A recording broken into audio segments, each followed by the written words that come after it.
చెప్తారు? విమర్శించిన వాళ్ళని చెంపదెబ్బ కొట్టినట్టు అయింది.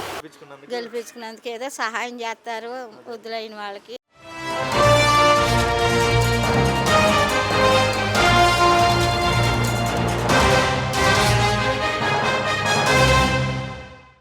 బాబాయ్ మీ పేరు? తాతారు ఎలా ఉంది బాబాయ్? ప్రజెంట్ కూటమి ప్రభుత్వం వచ్చింది, 9 నెలలు అవుతుంది కదా, ఎలా అనిపిస్తుంది పరిపాలన? ఇప్పుడు వరకు బాగానే ఉంది, పరిపాలన బాగానే ఉంది. చంద్రబాబు చేస్తాడు. ఏంటి మీరేమో చేస్తాడు అని అంటున్నారు, మరి ఆయన వయసు అయిపోయింది, ఆయన ఏమి చేయలేడు అని అంటున్నారు. వయసుతో దీనికి అనుభవానికి వయసుకి సంబంధం లేదు. పని చెయ్యాలంటే కష్టపడాలంటే కష్టపడలేరు, కానీ అనుభవం అక్కడ ఉండి వాళ్ళు స్కెచ్కి ఎత్తుంటాడు అంతే. ఈ ప్రభుత్వం వచ్చింది, అసలు ఏమీ చేయట్లేదు, ప్రజలకి అసలు ఏమాత్రం అందుబాటులో లేరు అని చెప్పి అపోజిషన్ వాళ్ళు అంటున్నారు కదా. అపోజిషన్ వాళ్ళు అంటారు, ఏంది ఏం చేయట్లేదు, ఏం ఇవ్వట్లేదు, ఇస్తాడన్నాడు, ఆయన వచ్చాడు, ఉచిత గ్యాస్ అన్నాడు, గ్యాస్ ఇస్తున్నాడు. అలాగే ఒక్కొక్కటి రాగానే ఇవ్వరుగా పథకాలు. జగన్మోహన్ రెడ్డి కూడా రాగానే ఇవ్వలేదుగా. 5 సంవత్సరాలు ఇస్తానన్నాడు, 4 సంవత్సరాలు ఇచ్చాడు, 3 సంవత్సరాలు ఇచ్చాడు. అలాగే ఐటీ మినిస్టర్ నారా లోకేష్ గారి గురించి ఏం చెప్తారు బాబాయ్? మంగళగిరిలో ఆయన గెలిపించుకున్నారు కదా, గతంలో ఆయన చాలా విమర్శించారు, ఇప్పుడు ఆయన పనితీరు చూస్తున్నారు కదా, విమర్శించిన వాళ్ళకి మీరేం చెప్తారు? విమర్శించిన వాళ్ళని చెంపదెబ్బ కొట్టినట్టు అయింది. నారా లోకేష్ గెలిచి 9 నెలలు అయినా బ్రహ్మాండంగా చేస్తున్నాడు మంగళగిరి. యువతకి ఉద్యోగ అవకాశాలు పెరగాలి అని చెప్పేసి ఐటీ కంపెనీస్ కోసం అని చెప్పి విదేశాలు తిరుగుతున్నారు. నిజంగా మరి రాబోయే రోజుల్లో మన ఏపీకి కూడా మంచి రోజులు వస్తాయి అంటారా? వస్తాయి, మంచి రోజులు వస్తాయి. ఇక ఈ ఉచితాలు ఇవన్నీ ఆశ పెట్టుకోకూడదు. పని దొరకాలి మనిషికి.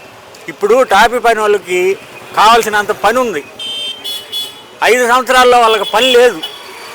టాపీ పని వాళ్ళు ఇప్పుడు హాయిగా బ్రతుకుతున్నారు.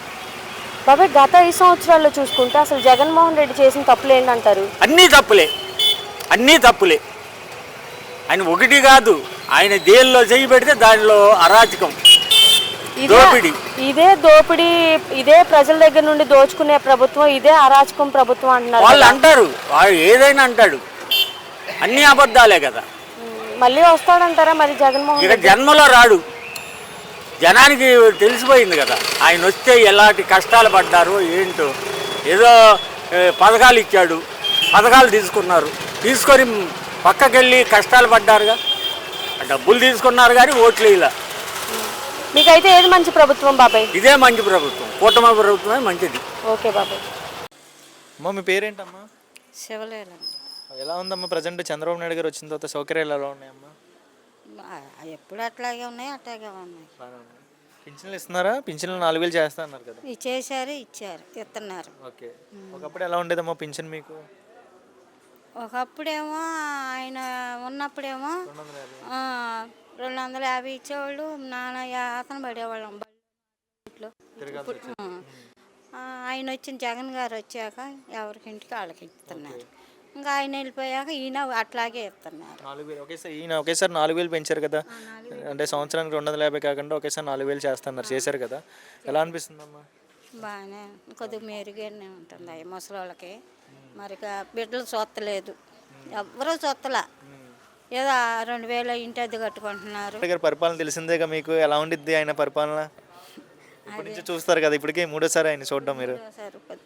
మాకైతే కొద్దిగా పర్వాలేదే ఉంటుంది. మరి కట్టిన వాళ్ళకి గిట్టిన వాళ్ళకి ఎట్లాగా ఉంటుందో నాకైతే తెలియదు. ఎందుకు అభిమానమా నమ్మకమా చంద్రబాబు నాయుడు మీద? ఎవరైనా ఒకటే కదండి, అభిమానమని. గెలిపించుకున్నందుకు ఏదో సహాయం చేస్తారు వద్దులైన వాళ్ళకి, ముసలి వాళ్ళకి. అది మరి ఇది మనకి ఇక్కడ వాటర్ కానీ, డ్రైనేజెస్ కానీ, రోడ్లు కానీ ఏమైనా ఇబ్బంది ఉన్నాయి, ఇక్కడికి వచ్చి చూసుకుంటున్నారమ్మా చుట్టుపక్కల? ఇక్కడ తెలవదండి, మాది ఎలివేసినారు. వాన వస్తే మాత్రం నీళ్ళన్నీ నిలిచిపోతున్నాయి. మరి వరదలకి ఆ సమయంలో ఆదుకున్నారా? లాస్ట్ టైం వరదలకి ఆదుకున్నారు. మరి వాళ్ళు ఆదుకున్నారో బయట వాళ్ళు ఆదుకున్నారో మాకైతే తెలియదు. వచ్చినాయి మొత్తానికి. బట్టలు తింటా కానీ కొద్దిగా వసతి బాగానే చూశారండి. మళ్ళీ ఇలాంటి రాకుండా ఈ గవర్నమెంట్ తీసుకుంటే మీలాంటి వాళ్ళకి ఇబ్బంది ఉండదు. ఉండదు. పేరేంటమ్మా? సుబ్రానార్ అంటారు.